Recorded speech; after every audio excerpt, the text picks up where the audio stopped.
아멘. 주 예수여 오시옵소서. 아멘. 주 예수여 오시옵소서. 작은 부제목도 하나 달았습니다. 크리스마스와 마라나타입니다. 크리스마스와 마라나타. 여러분, 크리스마스 성탄절은 무슨 날입니까? 산타의 생일입니까? 젊은 청춘 남녀가 연애하기 좋은, 데이트하기 좋은 날입니까? 크리스마스 성탄절은 하나님의 아들 예수님이 우리 죄를 구원하기 위해서 우리 인간의 몸을 입고 이 땅에 태어나신 날인 줄 믿으시면 아멘. 크리스마스는요, 예수님의 생일이에요. 예수님의 birthday예요. 그래서 우리는 메리 크리스마스, 메리 크리스마스 하면서 기뻐하고 즐거워해야 됩니다. 왜냐하면 예수님이 오심으로 우리에게 구원의 문이 열렸기 때문입니다. 왜냐하면 우리는 영죽을 캄캄한 절망 가운데 있었는데 예수께서 오셔서 구원의 문을 열어주셔서 주에서 자유함을 얻게 되었고요, 영원한 새 소망, 희망을 갖고 살게 되었기 때문입니다. 인류 구원의 시작은 예수님이 이 땅에 오신 성탄절로 시작되었습니다. 그래서 누구든지 예수 믿으면 주에서 구원받게 되었습니다. 그래서 주 예수만 믿으면 주의 이름만 불러도 너와 내 집이 구원을 얻으리라 약속을 받게 된 것입니다. 그렇게 우리는 예수님이 이 땅에 오심으로 구원이 시작된 줄을 잘 아는데, 그러면 예수님이 이 땅의 구원을 완성하기 위해서요, 구원을 완성하기 위해서 다시 오실 것도 아십니까? 2000년 전 크리스마스 날에 알파이신 예수님이 이 땅에 초림하셨는데요, 오메가이신 예수님께서 세상 마지막 날, 종말 때, 끝날에 다시 오시는 재림, 세컨 커밍이 있는 것을 아십니까? 구원을 예수님이 시작했으면 구원을 완성해야죠. 구원을 끝내야죠. 시작이 있으면 끝이 있어야죠. 시작만 하고 끝이 안 나면 안 되죠. 그래서 마무리가 중요한 것입니다.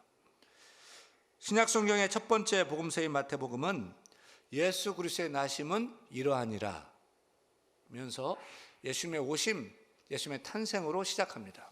그리고 신약 성경의 마지막은 어떻게 마칩니까? 오늘 본문이죠. 신약 성경의 마지막 성경 요한계시록 마지막 장 22장 마지막 절 20절 이렇게 증언하고 선언합니다. 같이 읽습니다. 이것들을 증언하신 이가 이르시되 내가 진실로 속히 오리라 하시거늘 아멘. 주 예수여 오시옵소서. 이렇게 신약 성경이 끝나요. 이렇게 성경의 계시가 끝납니다. 신약 성경의 시작은 예수님이 이 땅에 오시는 초림으로 시작되었고요, 어떻게 마치게 되죠? 아멘. 주 예수여 오시옵소서. 내가 속히 오리라, 재림 선언으로 마치고 있습니다. 다시 말하면 신약 성경은 오신 예수님으로 시작되고요, 오실 예수님으로 마치고 있습니다. 성경의 결론은 분명합니다. 아니, 단호합니다. 내가 진실로 속히 오리라. 내가 다시 오겠다. 예수님이 다시 온다. 이것이 성경의 결론입니다. 그러면 우리는 어떻게 반응해야 될까요? 뻥이요 라고 해야 될까요? 아유, 예수님, 무슨 예수님이 구름 타고 와요? 그거 뻥이에요. 온다 해놓고 여태 안 왔는데 그거 거짓말이에요. 구라예요. 그렇게 성경이 거짓 선동하는 것입니까? 그렇게 믿어야 될까요? 아니면 적어도 이 맹추위에 교회 나와 예배하는 여러분들은 그래도 믿음이 있으니까 나는 예수님이 다시 오실 것을 믿습니다. 그런데 좀 천천히 오세요.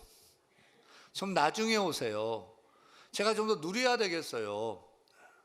우리 아들 대학 가야 되고요, 결혼 날짜 잡아놨어요. 결혼을 하고 그때 오셨으면 좋겠어요. 아파트 샀어요. 활로 돈 넣고 있는데요, 너무너무 좋아요. 조금 나중에 왔으면 좋겠어요. 그렇게 주님의 오심을 미루는 신앙으로 살아야 될까요? 하지만 대안의 성도들은 내가 진실로 속히 오리라는 주님의 약속에 사도 요한처럼 군말 말고 아멘. 주 예수여 오시옵소서 라고 믿음으로 대답하는 귀한 성도가 다 되기를 축원합니다. 세상 사람들은 생각하기를 재림신앙은 과학 문명이 발달하기 전에 그 종교 신화적인 사고에 기반한 현실 도피적인 신앙 고백이라고 생각을 합니다. 그래서 예수 재림을 믿지 않습니다. 그런데 정말 세상에 종말이 없을까요? 그리고 성경이 예언한 대로 인류 종말의 날에 예수님의 재림이 없을까요? 사랑하는 여러분, 영원한 것은 없습니다. 모든 만물은 시작이 있으면 다 끝이 있습니다. 우리 인생도 끝이 있어요. 그리고 우리가 살고 있는 이 땅, 인류도 끝이 있어요. 영원하지 않아요. 이 지구의 끝도 어느 날 불현듯 다가올 것입니다. 과학자들은 크게 네 가지의 경우로 인류의 종말을 생각합니다. 첫째는 핵전쟁, 두 번째는 기후재앙, 세 번째는 전염병, 네 번째는 태양폭풍이나 초신성 해성 같은 것들로 지구와 충돌해서 폭발해서 갑자기 망하게 되는 세상의 종말을 네 가지 정도로 예측을 해요. 인류의 멸망을 알리는 지구 종말의 시계가 있다는 것을 아십니까? 지구 종말 시계를 관장하는 미국 핵과학회는 매년 기자회견을 해서 발표를 하는데 2022년도 기자회견에서 발표했어요. 2022년 현재 지구 종말 100초 전을 가르치는 시계를 공개했습니다. 1947년 이래 지구 종말 시계가 생긴 이후로 종말에 가장 근접한 시간이 2022년 오늘 현재라는 거예요. 세계보건기구인 WHO는 대규모의 핵전쟁이 일어나면 인류의 절반가량이 다 멸절될 것이다 라고 예측합니다. 인류가 비축하고 있는 핵무기가 얼마나 될까요? 15,000개 정도 된답니다. 한 발에 760만 명이 그 자리에서 죽어요. 그러니 15,000개 1% 150개만 터져도 지구상의 모든 동식물은 다 사라지게 됩니다. 끝날이 오는 거죠. 빌 게이츠는 인류의 멸망이 핵전쟁이 아니라 전염병으로 올 것이라고 주장합니다. 빌 게이츠는 인류의 종말은 핵전쟁이 아니라 미생물, 보이지 않는 치명적인 바이러스로 그렇게 인류가 멸망될 것이다 라고 주장합니다. 우리가 이번에 코로나 팬데믹을 경험했죠. 보이지 않는 이 바이러스가 얼마나 무서운 줄 우리가 절감했습니다. 1918년 스페인 독감 바이러스로 약 5천만 명에서 1억 명가량이 죽었다고 하잖아요. 그런데 과학자들은 기후온난화의 위협을 더 심각하게 생각합니다. 이대로 2050년이 되면 지구 평균 기온이 3도가 올라가고 북극 빙하가 사라져서 지구가 심히 위태롭게 될 것이라고 전망합니다. 현재 지구상에서 생물의 멸종이 심각한 수준으로 진행되고 있는데 현재 양서류의 30% 이상이, 포유류의 23% 이상이, 하늘나는 조류의 12% 이상이 멸종 위기에 직면하고 있습니다. 비관적으로 생각하는 사람들은 우리가 사는 지금 당대에 지구 종말을 볼 것이다 라고도 주장합니다. 아니면 지구가 초신성이나 해성과의 충돌이나 폭발로 한순간에 끝날 수도 있고요. 중요한 것은, 분명한 것은 우리가 사는 이 땅이 그리 낙관적이지 않다는 거예요. 지구 종말을 알리는 시계가 어느 날 자정 0시에 종을 칠지 모르는 것입니다. 이 세상의 종말이 가까이 왔어요. 우리가 사는 우주도 끝이 있습니다. 우리가 버스를 타면 마지막에 도착하는 터미널이 있습니다. 부산 가는 버스를 타면 저만 부산 터미널에 도착하는 것이 아닙니다. 부산 가는 버스를 타면 그 버스에 탄 모든 승객은 부산 터미널에서 다 내려야 됩니다. 지금 우리가 탄 지구의 버스가, 우주의 버스가 마지막 정거장 터미널 종착지로 향하여 가고 있는 거죠. 지금 우리 시대는 터미널 시대입니다. 우주의 터미널, 이 지구의 터미널, 끝 종말을 향해 달려가고 있습니다. 그리고 마침내 터미널 종말을 맞이하게 된다는 사실을 기억해야 돼요. 과학기술이 발달하고 유전공학, 정보통신, 인공지능, 화성까지 여행하는 우주항공학의 발달로 이 땅이 천국처럼 건설될 줄 알지만 천만에요. 언젠가 정말 불현듯 그 터미널 마지막 정거장에 다 도착하게 될 것이 확실합니다. 그때 다 직면하게 돼요. 다 맞게 돼요. 다 내려야 돼요.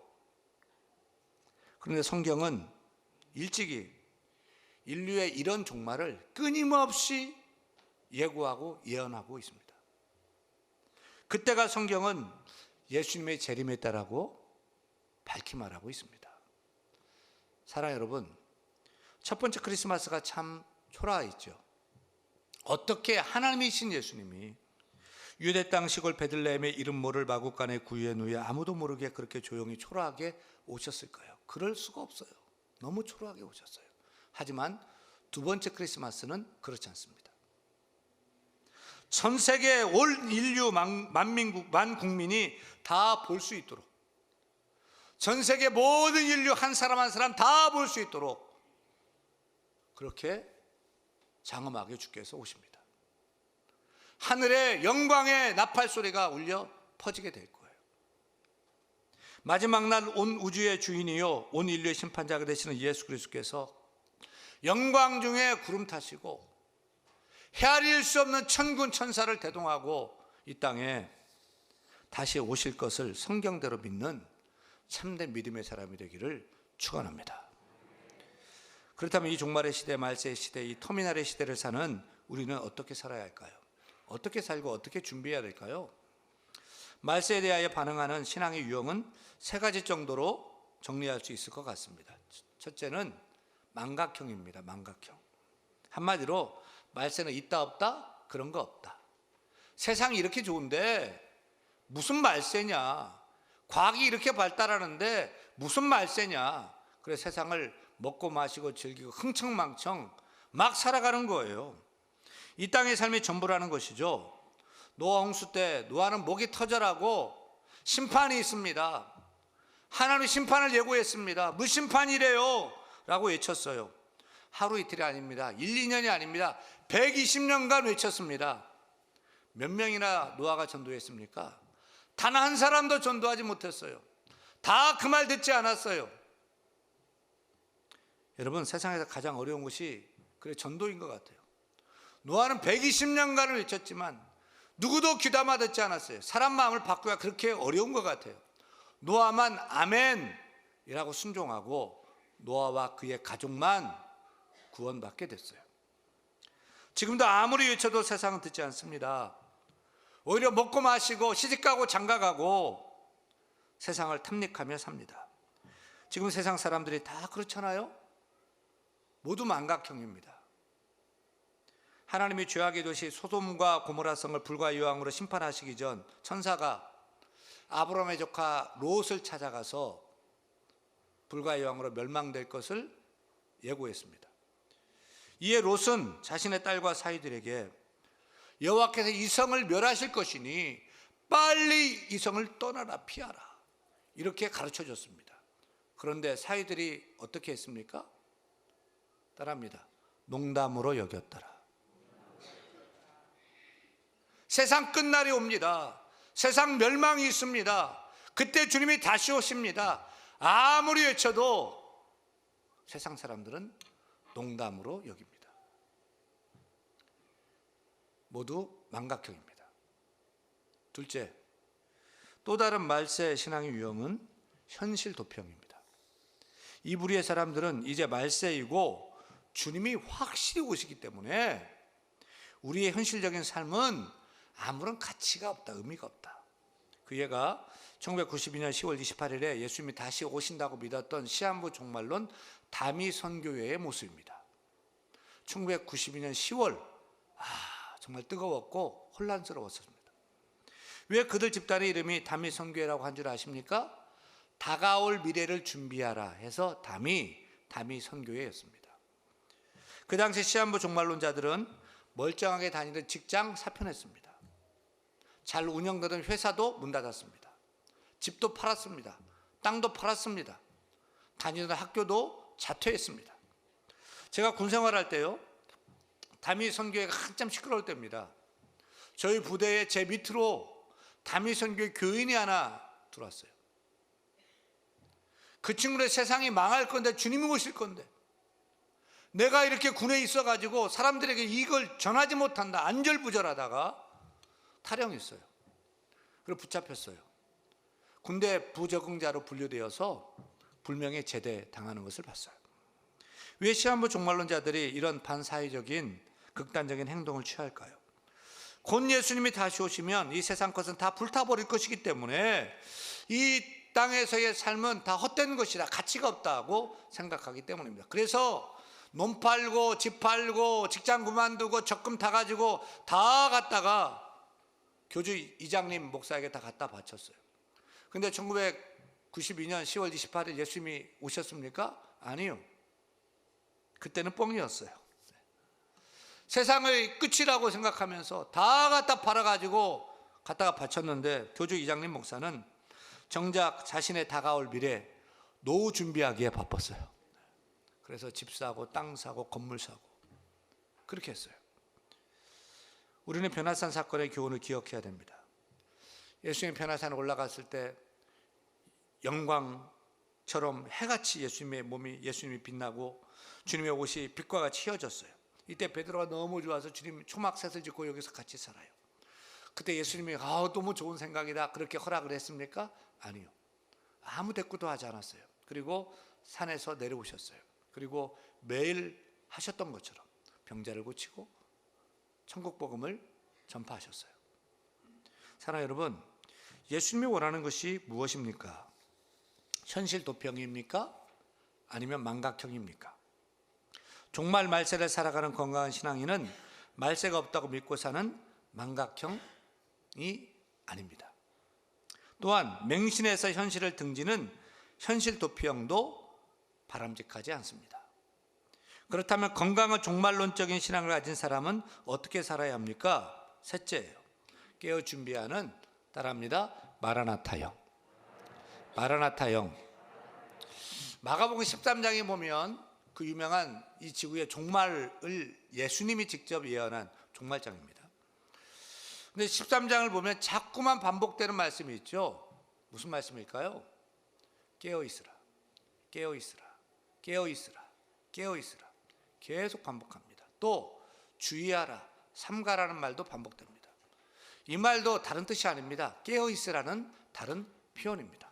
그러니까 이 역사의 종말에 예수님의 재림을 기다리는 신앙인이 할 수 있는 가장 중요한 일, 그리고 결론적인 가르침은 깨어 있으라입니다. 왜요? 언제 오실지 모르니까. 혹 저물 때 일런지, 혹 밤중 일런지, 혹 다굴 때 일런지, 혹 새벽 일런지 너희가 알지 못합니다. 예수님이 오실 그 시와 때를 아무도 몰라요. 그러니 우리는 항상 깨어 있어야 합니다. 마치 예수님이 도적같이 갑자기 임하신다고 했는데 그렇게 온다는 거예요. 여러분, 도둑이 언제 옵니까? 도둑이 몇 월 며칠에 몇 시에 당신 집을 방문할 테니까 위험합니다, 집 비워놓고 떠나고 계세요, 이렇게 문자 메시지 보내고 찾아옵니까? 아니면 온 식구가 다 잠들었을 때 한밤중에 찾아옵니까? 알아야 할 것은요, 도둑은 출퇴근이 일정하지 않다는 거예요. 제가 교회 건너편 제이월드 아파트 살 때요, 도둑이 한번 들었어요. 한밤중에 아니요, 오후 한 6시쯤에 도둑이 들었어요. 저녁을 먹고서 식구들하고 저녁 먹고 들어왔더니 이놈이 따가지고 막 영업을 시작하려고 했는데 저희가 들어와가지고 얼마나 놀랬겠어요. 그리고 3층에서 막 베란다에서 뛰어내리고 막 쩔뚝쩔뚝거리면서 막 도망가는 걸 봤어요. 그래서 제대로 영업도 못하고 다리만 다치고 막 내빼더라고요. 그 도둑은 별로 훔치지 못했는데 제 결혼 반지 하나 그거 들고 튀었어요. 여러분, 도적이 언제 올지 몰라요. 시도 때도 없어요. 또 장소는 가리면서 올까요? 아니요. 교회도 도둑이 들더라고요. 작년 이맘때쯤에 도둑이 교회 사무실 유리창을 깨고 그게 들어온 거예요. CCTV를 봤더니 원래는 이제 교회 카페가 목적이었던 것 같아요. 그래서 큰 드라이버로 막 따가지고 막 들으려고 하는데 안 되니까 이제 교회 사무실 미닫이 창이 있잖아요. 그 창을 깨고 뜯어내가지고 그 속으로 들어간 거예요. 막 영업을 막 시작하면서 뒤적뒤적거리는데 우리 부지런한 김정우 집사님한테 딱 걸렸어요. 얼마나 놀랐을까요, 도둑이. 그래가지고 막 도망가려고 하는데 김정우 집사님이 딱 잡아가지고요, 로비에서 막 엎치락뒤치락 한바탕 한 거예요. 그래가지고 막 핸드폰도 거기서 막 도둑이 떨어뜨리고, 그냥 또 신발도 벗겨지고, 또 막 모자도 막 벗겨지고, 그리고 막 정신없이 이놈이 막 화로구이 건너편으로 해서 막 도망가 버렸어요. 김정은 집사님은 그놈을 잡았어야 하는데 막 너무 안타까워하는, 아쉬워하는 거예요. 그래서 집사님, 절대 그런 일 있으면 절대 그렇게 붙잡고 싸우면 절대 안 됩니다. 신고를 하든지 아니면 그냥 털려도 괜찮으니까 절대 칼이라도 가지고 있으면 정말 큰일 나는 거예요. 절대 그렇게 하면 안 돼요. 그리고 112에 신고를 해서 한밤중에 경찰차가 왔고요, 과학수사대가 왔고요, 다 조사를 했어요. 근데 결정적으로 핸드폰을 놓고 갔잖아요. 또 CCTV가 있잖아요. 금방 잡힐 줄 알았어요. 근데 이 핸드폰을 딱 열어가지고 이 친구 이제 경찰에 조사를 했는데, 누군지 신상은 파악했는데 이 주소지에 거주지가 분명한, 거기 안 살아. 거주지가 일정하지 않으니까 못 잡더라고요. 그리고 2달 후인가 3달 후에 성남에서 잡혔어요. 저는 이제 처음에 잡힐 때 선처해 주고, 예수 믿으라고 선처해 주려고 계획을 했어요. 근데 여러 군데에서 도둑질을 해가지고 제가 선처한다고 해서 끝날 문제가 아니고 바로 검찰에 송치되는 것을 봤습니다. 여러분, 예수님이 다시 오실 때 도둑처럼 온다고 해요. 저는 요즘은 도둑이 없다고 생각해요. 요즘 옛날 도둑 많았는데 요즘은 도둑 없다고 생각했어요. CCTV도 많고 또 이제 웬만큼 다 먹고 살고 나라에서 다 지원하니까 도둑 없다고 생각했어요. 웬걸요?